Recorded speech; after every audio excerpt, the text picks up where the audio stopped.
Bonjour à tous. Au départ, je voulais tourner cette intro devant la Tour Eiffel, mais malheureusement, ça s'est mal passé. J'ai eu un problème de micro et le son était très mauvais. En grande amoureuse de la Tour Eiffel, je me suis précipitée pour voir le film Eiffel de Martin Bourboulon quand il est sorti au cinéma en France en octobre dernier. Pour moi, ça allait forcément être un bon film. J'avais de grandes attentes pour ce film, d'autant que sa sortie avait été reportée à cause du Covid. J'avais vu des reportages sur le tournage et les décors et les costumes avaient l'air très bien faits et promettaient d'être magnifiques. Vous avez remarqué, j'ai utilisé les adverbes mal et bien et les adjectifs bon et mauvais. Dans cette vidéo, nous allons voir ensemble des exemples d'utilisation de ces mots qui sont souvent confondus. Et on va faire ça en faisant un petit quiz autour du film Eiffel. C'est parti! Ce film est un biopic sur la vie de Gustave Eiffel. Vrai ou faux? C'est faux. Contrairement à ce qu'on pourrait imaginer, ce film n'est pas vraiment un biopic sur Gustave Eiffel parce qu'il mélange à la fois la fiction et la réalité historique. Pour cette raison, certaines personnes pensent que c'est un bon film car il y a une jolie histoire romantique dedans, et d'autres pensent que c'est un mauvais film parce que ce n'est pas assez proche de la réalité. Bonsoir. Regarde-moi. J'espérais ne jamais vous revoir.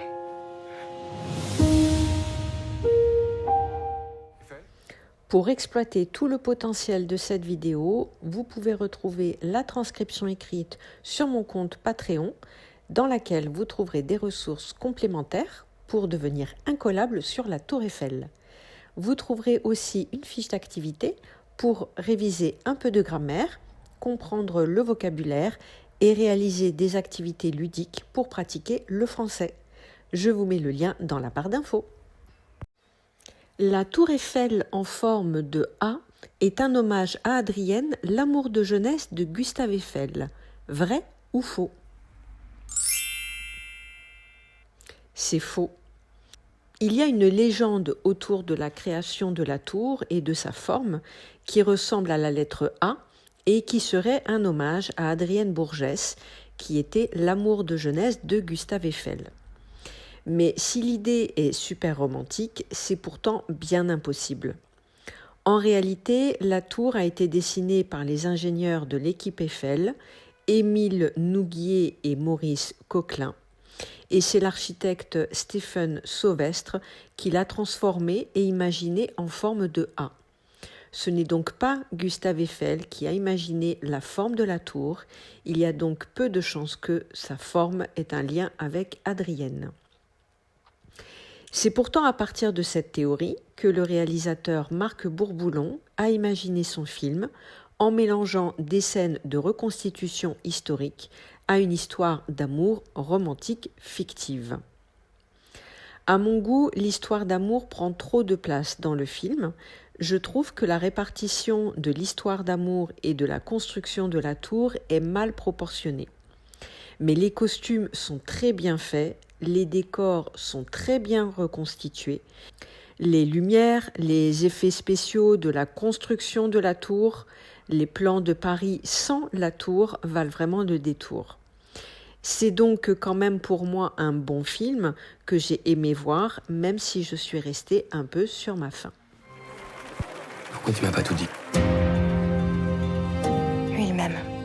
Je te parle pas d'amour. Je te parle de réputation. Le film Eiffel a failli n'être jamais réalisé. Vrai ou faux? C'est vrai. Le moins que l'on puisse dire, c'est que ce film a eu du mal à voir le jour. C'est Caroline Bongrand, écrivaine française, qui a été à l'origine de l'idée quand elle était étudiante à Los Angeles dans les années 90. Elle a soumis plusieurs versions de scénario à de nombreux producteurs américains qui trouvaient l'histoire plutôt bonne, mais trop franco-française. À l'époque, Gérard Depardieu et Isabelle Adjani étaient intéressés Et les réalisateurs Christophe Baratier et Olivier Dahan s'étaient eux aussi montrés intéressés, mais le projet n'a jamais abouti. On peut dire que ça partait mal. Ce n'est que 27 ans plus tard que les choses se sont concrétisées, lorsque la productrice Vanessa Van Zuelen a découvert le scénario. Comme c'était une passionnée de la Tour Eiffel, elle était convaincue par cette histoire et elle a relancé le projet en demandant à Martin Bourboulon, qui avait tourné Papa et Maman 1 et 2, de réaliser le film. Moi, je découvre le projet, je flash immédiatement sur son ambition, c'est-à-dire celle de raconter comme ça l'aventure de la construction d'un des monuments les plus connus au monde, qui n'avait jamais été faite au cinéma, avec cette envie de cinéma assumée, de proposer une grande épopée romanesque, une grande histoire d'amour sur fond de construction de la Tour Eiffel. Gustave Eiffel a construit la tour pour plaire à Adrienne. Vrai ou faux? C'est faux. En 1887, Gustave est un homme marié, mais traumatisé par son ancienne histoire d'amour avec Adrienne. Plus jeune, les deux amoureux devaient se marier, mais les parents d'Adrienne ne voulaient pas entendre parler de ce mariage. Ils ne voyaient pas cette union d'un bon œil. Les rapports entre Gustave et eux étaient plutôt mauvais, car Gustave Eiffel venait d'une famille qui s'était enrichie rapidement. À cette époque, la bourgeoisie n'aimait pas les nouveaux riches. Les parents d'Adrienne ont donc tout fait pour empêcher ce mariage, mais Gustave Eiffel a toujours cru qu'Adrienne l'avait quitté de son plein gré sans un mot. Leur histoire s'est donc mal terminée. C'est sur cette base réelle que le film imagine le retour dans sa vie de son amour de jeunesse et imagine l'impact de leur retrouvaille sur la construction de la tour. C'est donc ça la partie fictive du film. Il faut voir plus libre, plus audacieux. Une tour. 300 mètres. Entièrement en métal. Un défi à la gravité. Aux éléments. Gustave Eiffel était emballé à l'idée de construire une tour pour l'Expo universelle. Vrai ou faux? C'est faux. En 1887, Gustave Eiffel était au sommet de sa carrière. Il venait de collaborer à la construction de la Statue de la Liberté.